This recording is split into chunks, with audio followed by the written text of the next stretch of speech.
días. Hoy nos encontramos con Maximiliano López, quien es historiador. Mi nombre es Paula Román. Yo soy Giovanni Salazar y hoy vamos a abordar una visión desde la historia a la actualidad política del país. ¿Qué figuras, no solo presidenciales, qué figuras políticas se están viendo, porque se están viendo así como con fuerza, como con ese nuevos bríos que usted está mencionando? Porque hace poco vi que Pilar Cisneros la quieren vincular, que están ya hablando con Juan Diego Castro, varios con actividades políticas. O sea, ¿qué figuras tienen ese peso hoy por hoy para llegar a Sí, hacer, hay un concepto que se ha escuchado en los últimos días que tiene que ver con el relevo de los cuadros políticos, ¿verdad? Pero finalmente cuando usted analiza quiénes son los que están dentro de esas dinámicas políticas, usted se termina dando cuenta de que es la misma gente de siempre. Cuando un partido tiene la fortuna de traer a sus filas gente, llamémosle así, de la sociedad civil, que ha tenido un papel protagónico en alguna esfera social o económica, etc., se enfrenta a un serio reto, y es el tema de convencer a la gente de que esa figura tiene las capacidades para gobernar un país, ¿verdad?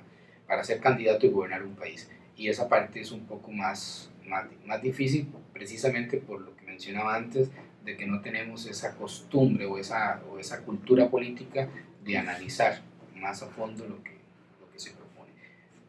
Obviamente ciertas esferas de la sociedad o ciertos grupos de la sociedad sí lo hacen, pero el grueso del electorado y muchas veces la periferia del Valle Central, que termina decidiendo elecciones, no tiene a veces el acceso o las facilidades también para hacer esos análisis.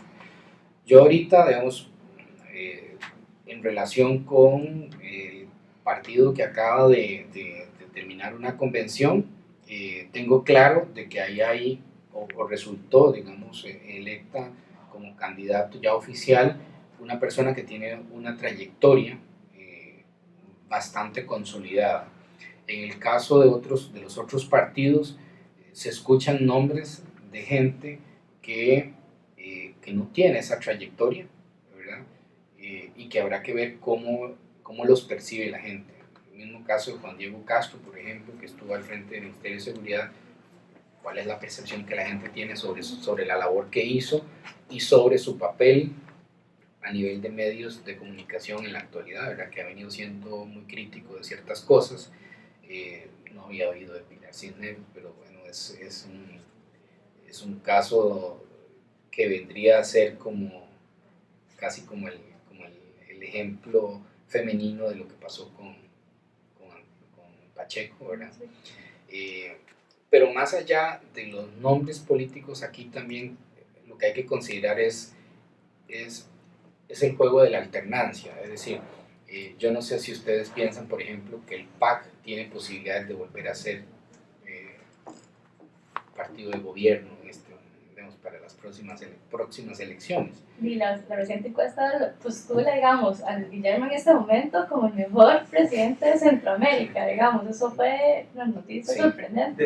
Después de haber estado en un 10% de aprobación. Correcto. Ahí, digamos, ahí es claro que, y lo dije antes, era un partido político que no tenía experiencia de gobierno.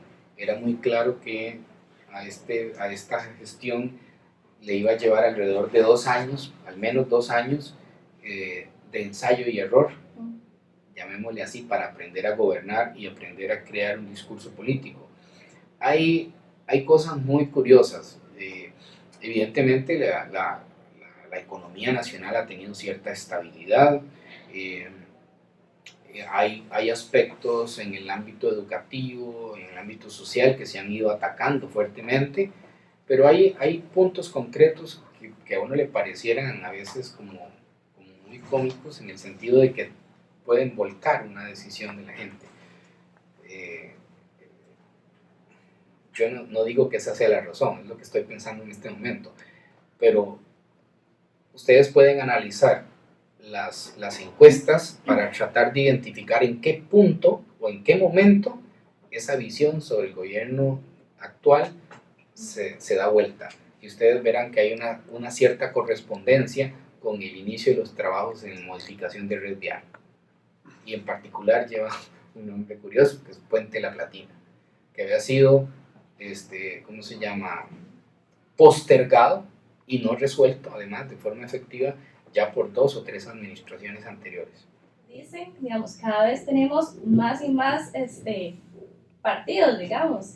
O sea, inclusive ahora tenemos partidos cristianos que en aquella época de liberación y el calderonismo no se visualizaba, digamos. Sí, eso es muy interesante. Yo no, como le decía, yo no soy especialista en historia política, ni analista político, ni nada. Mi lectura, le voy a dar la respuesta a partir de mi lectura en este momento. En esta convención que acaba de pasar del PLN, Figueres obtiene cerca del 40%, al final no recuerdo cuál fue el dato final, pero anduvo cerca del 40%, ¿verdad? El margen de apoyo que recibió, a pesar de todo el cuestionamiento que ha habido sobre sus manejos en etapas anteriores, ¿verdad?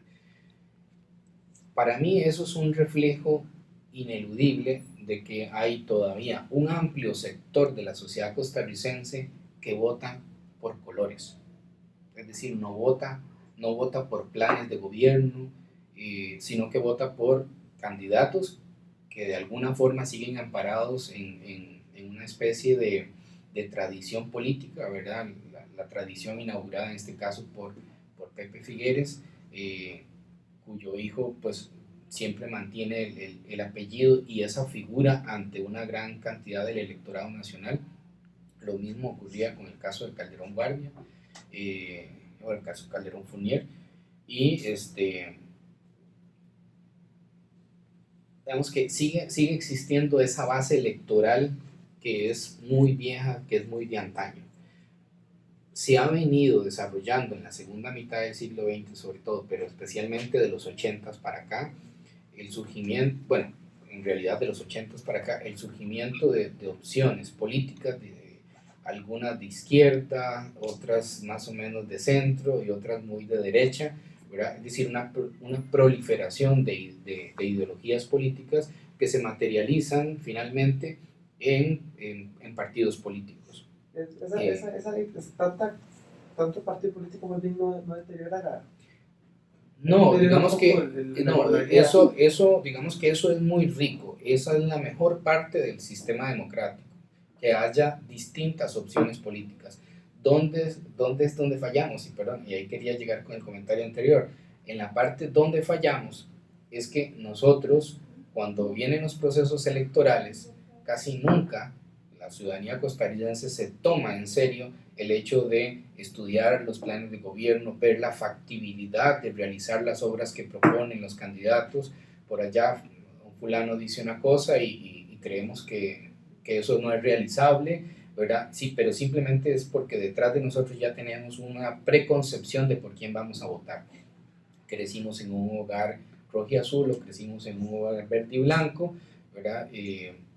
Ya nuestros padres nos dicen, va a ir a votar por fulano, ya, porque es una tradición votar por ese color. Entonces, esa falta de madurez, que yo la entiendo como una falta de cultura política, es algo que se ha venido cambiando poco a poco.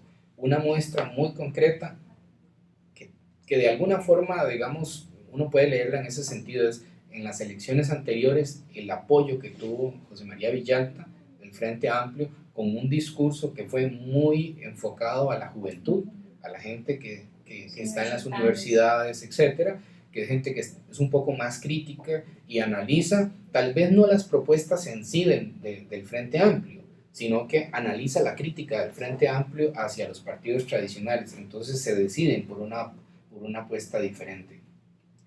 Esto evidentemente va a ir cambiando, lo que pasa es que es un proceso muy lento. Llegar a una etapa donde la sociedad costarricense tenga la madurez para analizar un escenario político y decidirse por un candidato a partir del análisis de su propuesta de gobierno, es algo que nos esperarán 15 o 20 años más por delante por lo menos. Hay muchísimas cosas que cambiar en el sistema democrático, en el sistema, cómo se organiza el sistema nuestro, y un ejemplo muy claro es que nosotros también, digamos, hablamos de un sistema democrático que está sustentado en un sistema antidemocrático. Y el tema es muy simple. Algunos de ustedes, bueno, ya todos ustedes votan, algunos de ustedes cuando fue a votar, si votó en las elecciones anteriores, supo por qué diputados estaba votando. Bueno, ninguno, ¿verdad? ¿Sí? Okay. Pero digamos que en general la sociedad costarricense va a las urnas a elegir, sí, el candidato presidencial por el que se decidió finalmente, pero a nivel de la Asamblea Legislativa, que es el máximo órgano, en este caso, para la legislación en el país, que es el que está facultado para crear leyes, ¿verdad? Decidimos a ojos cerrados, porque los que eligen los candidatos para las elecciones de diputados son los mismos partidos políticos de forma interna, a través de listas. Ustedes se dan cuenta que entonces son los candidatos, el primer lugar por San José, el segundo lugar por San José, el tercero, y dependiendo de la cantidad de votos que obtiene el partido político, elige 4, 5 o 6 diputados que van a la Asamblea Legislativa de forma directa. Usted nos hablaba, digamos, de que estas múltiples opciones partidarias que tenemos ahora enriquece, digamos, la democracia.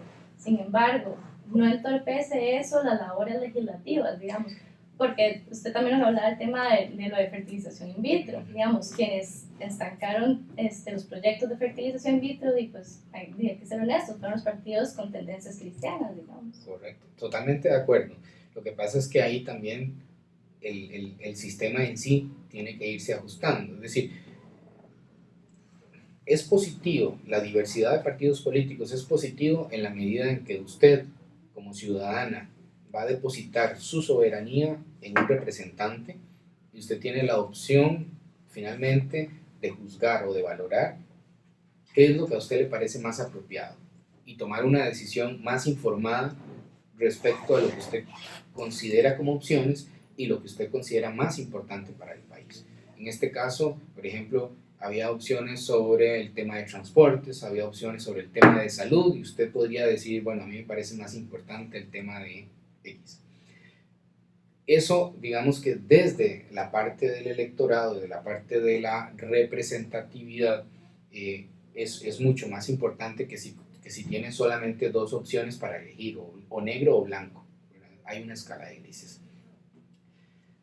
La otra parte es ya el ejercicio del poder propiamente, en el que nosotros obviamente ya quedamos por fuera, y el ejercicio del poder obliga a que órganos como el Congreso, en este caso, vaya desarrollando una madurez cada vez mayor para trabajar en ambientes de negociación y de concertación en relación con proyectos país.